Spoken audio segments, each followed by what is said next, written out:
नमस्कार।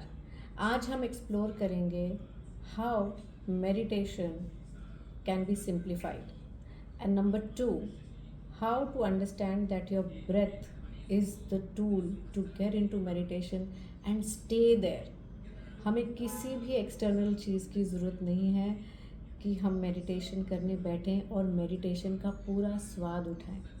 जी हाँ, मेरे साथ बने रहिए। बट इससे पहले let me introduce myself. I am doctor Aditi Bhatnagar. Yes, I am a homeopath and that is where the doctor comes. But साथ ही I have been into reiki, meditation, astrology, tarot, akashic records, automatic writing since I think 1997. But yes, I been born into a family जो yoga meditation को बहुत explore कर चुकी है।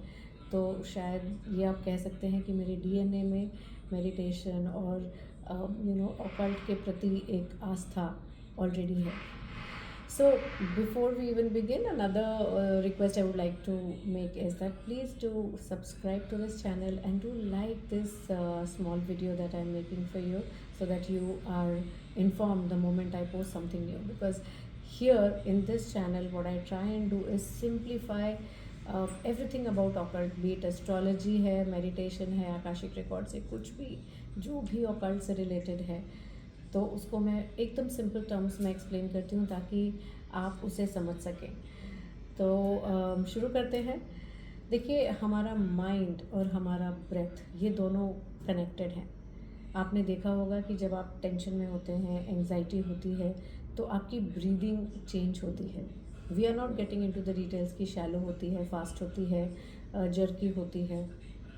तो बहुत सारे तरीके, बहुत सारे डिफरेंट तरीक़ों से ब्रेथ हमारी शिफ्ट होती है जब हम एक डिफरेंट इमोशन में होते हैं। जब हम सो रहे होते हैं, आपने देखा होगा कि कोई चैन से सो रहा है तो उसकी एब्डोमिनल ब्रीदिंग होती है। सो हमारा ब्रेथ जो है उसका एक सीधा सीधा लिंक है हमारे माइंड पे।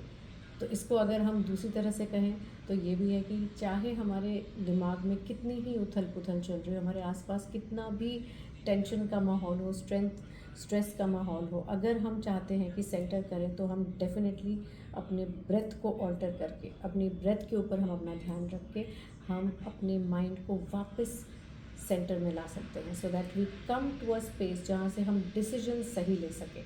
Y do we need meditation? Why does the world over promotes meditation? की अगर स्ट्रेस हो रहा है तो मेडिटेट करो, अगर किसी चीज़ का जवाब नहीं मिल रहा है तो मेडिटेट करो। इट इज़ सिंपली बिकॉज जब हम अपने इंट्यूशन से कनेक्टेड होते हैं, हम सेंटर्ड होते हैं, तो हम डिसीजन सही ले पाते हैं and we are able to get the answers. Because intuition is for ever waiting for us कि हम शांत हों, हम उसके ऊपर ध्यान लाएं, तो वो कुछ वो अपने सुझाव देते रहते, तो वो आप सुझाव को पकड़ पाएंगे and that is where you will be able to take the right decisions and move ahead in the right direction. Okay, तो इवन अगर आप देखेंगे श्रीमद् भगवत महापुराण जो है उसकी पार्ट 1 बुक 3 डिस्कोर्स 28 में बहुत क्रम से लिखा हुआ है कि किस तरह आपने बैठना है मेडिटेट करने।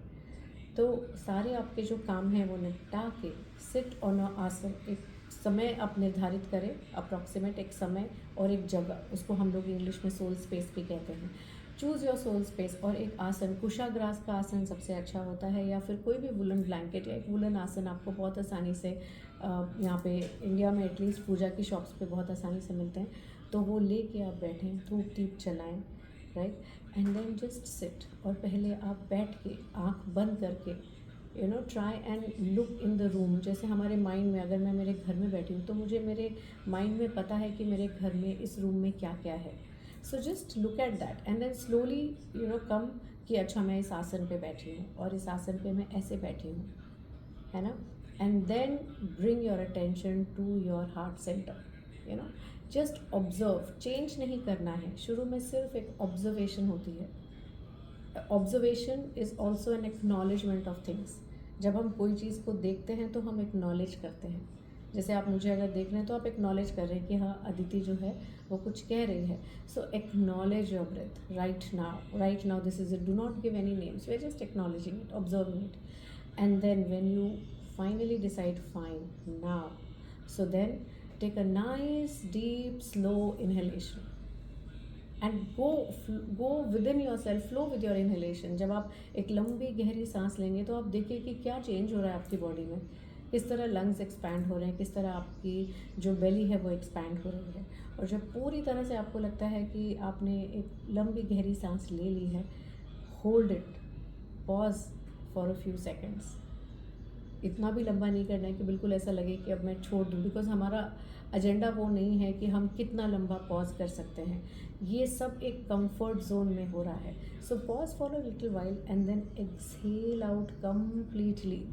कम्प्लीटली का मतलब होता है कि लंग्स से बाहर आ गई है हवा, और मेरा पेट भी मैंने इतना अंदर कर लिया है कि you feel as if your stomach is touching the spine. And then do this for 3 to 5 times. And as I said, it is in a comfort zone. Slow inhalation, pause, and then exhalation. आप उल्टा भी कर सकते हैं, ऐसा नहीं है कि आपको इसी तरह करना है। जैसे श्रीमद् भगवत पुराण जो मैंने आपको बताया डिस्कोर्स 28, उसमें ये भी लिखा है, you can start by exhaling also. So the idea is the same, exhale out completely and then pause for a few seconds and then inhale. Remember, it does not have to be jerky, because the moment the breath becomes jerky, we are straining some of our nerves and arteries and veins. So it is in a slow, soft, comfortable zone. धीरे धीरे आप जब ये करते रहेंगे तो आप समझ जाएंगे कि yes, you are able to do it for a much longer time. तो आप स्टार्ट करें 3 times, 5 times, 8 times, जितनी देर आप ध्यान रख सकते हैं इस तरह से, because complete focus has to be on your breath when you are doing that. अगर आपको लगने लगता है कि हाँ अब मैं एक एक साइकिल में प्रॉपरली आ गया हूँ और अब मुझे आगे बढ़ना है, so then you can start shifting your mind to lord Vishnu's और श्री हरि के जो चरण हैं उनके ऊपर अपना ध्यान केंद्रित करें। बिल्कुल ध्यान दें, आपको दिखाई देंगे या आपके माइंड में एक विजन आएगी। एंड ट्रस्ट में विजुअलाइजेशन जो हम कहते हैं वो यही है। तो स्टार्ट विजुअलाइजिंग फ्रॉम श्री हरि's चरण, और फिर वैसे धीरे धीरे धीरे धीरे करके उनकी पूरी जो छवि है उसके ऊपर अपना ध्यान ले जाएं। तो this is going to take you a while and it takes everyone some time. ऐसा नहीं है कि एकदम से एक दिन में कुछ हो जाएगा, लेकिन सबसे पहले अपनी सोल स्पेस, सोल टाइम, एक जगह निर्धारित करें, धूप दीप जलाएं, बैठें, एक्नॉलेज करें अपने सराउंडिंग्स को, एकाग्र होएं।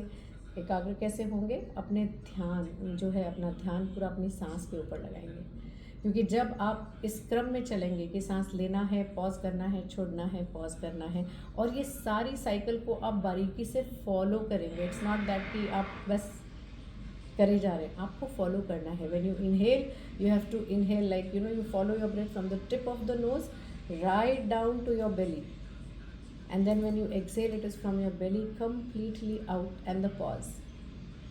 So you will then start understanding or looking or questioning, acknowledging life, death, और लाइफ और डेथ के बीच में एक पॉज होता है, और वो डेथ के बाद फिर से रीबर्थ होता है, तो फिर से एक पॉज होता है।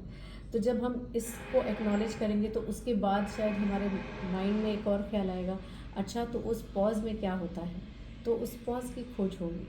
तो धीरे धीरे धीरे धीरे ये एक पूरी जर्नी है जिसको हमें शुरू करना होता है, but it starts from your breath and you will see slowly that आपका माइंड जो इधर उधर भाग रहा था, आपका माइंड बिल्कुल अपनी सांसों के साथ जुड़ जाएगा।